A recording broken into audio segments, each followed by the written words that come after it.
What's up YouTube? I am just finished up with the Expo in Melbourne. I am absolutely knackered. It's been a huge 3 days, but a very cool 3 days. And I guess one of the cool things about it was before I arrived, I actually got a lot of messages from people, and some of those messages were super helpful. So today I want to introduce you guys to my new friend Jack. G'day guys. From Central Vic Home Physio, who kindly reached out to me before I left Sydney to say that he was a mobile physio moving around Melbourne and that he could potentially help me out with some of the issues I've been having with my adductor. So as you guys who follow me on Snapchat might know, I did tweak it again the other day. I wanted to get on top of the issue as quickly as possible this time to make sure that the recovery time between now and whenever I'm feeling 100% again was minimized so that I can get on with the final 5 weeks of my prep. So without further ado, I'm gonna let Jack do his thing and hopefully be back in the squat rack tomorrow. Fingers crossed. Time to take my pants off.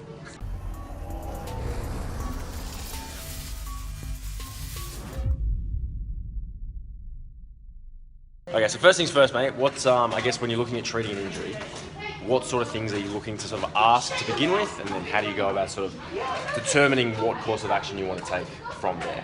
The biggest thing for me is really about finding out what your goals are and what you want to get back to.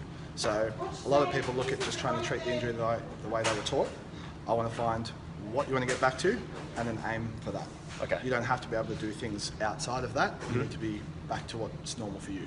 Okay. And then going from there, we start clinically looking through, I guess, what the cause is. Okay. And rather than just treating the symptoms, we look for why it's happening and manage that.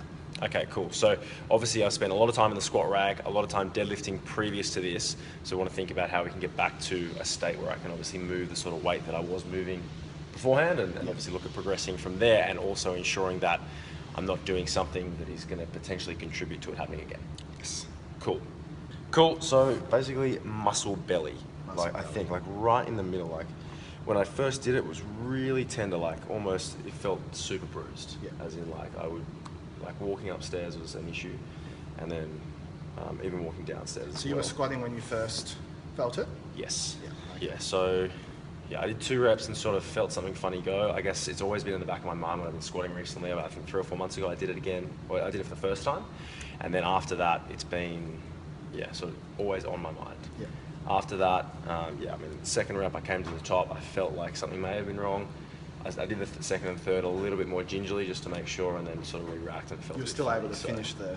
Yeah, so I still it didn't feel 100%. That's for sure. I could definitely feel it while I was doing it. It wasn't like excruciating pain, but at the same time, I could definitely feel like something wasn't 100%. All right, we'll have a look. So you're pointing around here, right? Oh yeah, that's the spot right there. Yeah, that's it there. Like I was saying before, it's quite common for people such as Nick in the athletic community to pull up more muscle belly rather than the attachment, particularly with the loads it is squatting and the amount and frequency as well. So saying that was more due to sort of overuse type things? Particularly just that frequency of load as well. Just from how it feels, it doesn't feel too bad, but with what he plans to do, he needs to keep on to it, for sure. Real hard. Anything? No. No, and just again here, squeeze that. Nothing. No. So that's pretty good. Definitely the first person I've seen in this sort of a setting. Normally it's like an in-home setting. Yeah, so if you guys are wondering, we're actually in like the outside ring of the convention centre. The Expo only finished, what, 15 minutes ago? Expo finished 15 minutes ago.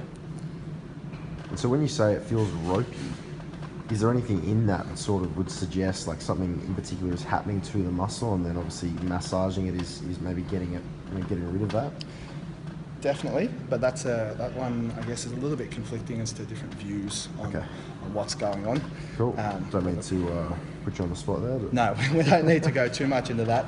But look, simply, we're finding that point of tenderness and that point of adhesion, whatever terminology you want to use, and we're breaking it down a little bit. Yes. And also drawing your body's attention to the point as well. So I reckon that's probably enough for what we're doing. What I'll get you to do again in a second is just to hop up and have a feel, just moving the leg around. Any movements that you found like you were aware of the injury in the first place. Let's have a look and just see how it feels. All right, so show me the squat. Beautiful. So you're not feeling any pain or tenderness there? No, like I feel a bit tight to the hips, but I think it's more of a function of standing up on my feet for the last couple of days. Yeah. But when I did on Monday, probably Tuesday, Wednesday, a little bit of Thursday when I got the physio done, I couldn't even do a bodyweight squat without feeling as if my leg was going to give. I realised I know that because I actually had some photos taken, I think on Tuesday, and he actually wanted me to squat doing that, and I had 70 kilos on the bar, and I struggled. So that's that feels good. I said my hips feel horrible, but Lower back's probably pretty tight too. Yeah, exactly. My lower feels good. This man's a miracle worker. And no needles. No needles. That's the best part. I did want to be the first one to needle you, but that's all right. Yeah, we had a chat last night about it. It was daunting. So mate, I just want to pick up on something that you just said earlier, right? I've been to a lot of physios in my time when I've been injured that have, I guess their knee-jerk reaction is to say something along the lines of, the last thing you want to be doing now is continuing to train because you don't want to be aggravating your injury, you don't want to be putting yourself at risk of further injuring whatever it is the issue at hand is. But you mentioned maybe doing that isn't the best thing to do. Yes. So sort of talk a little bit more about that. I guess the stock standard response from physio or allied health is generally just to stop what you're doing completely and rest. And that's out of date, it's not used. The best advice I can give is keep doing the exercise, keep doing your normal day-to-day activity, modify it as best you can. So anything that really does aggravate your symptoms, either tweak how you do it or reduce/stop, depending on what you can find is the most suitable. But resting completely is not the best unless you've been told by a professional. Other than that, keeping physically active. So if squatting doesn't bother Nick's adductor, then keep doing it. Don't, if it's a little bit uncomfortable, that's okay, but it's knowing the difference between, I guess, bad pain, good pain.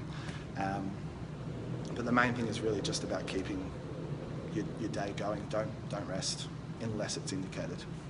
Cool, and obviously you don't want to be doing anything that is further contributing to any pain or discomfort.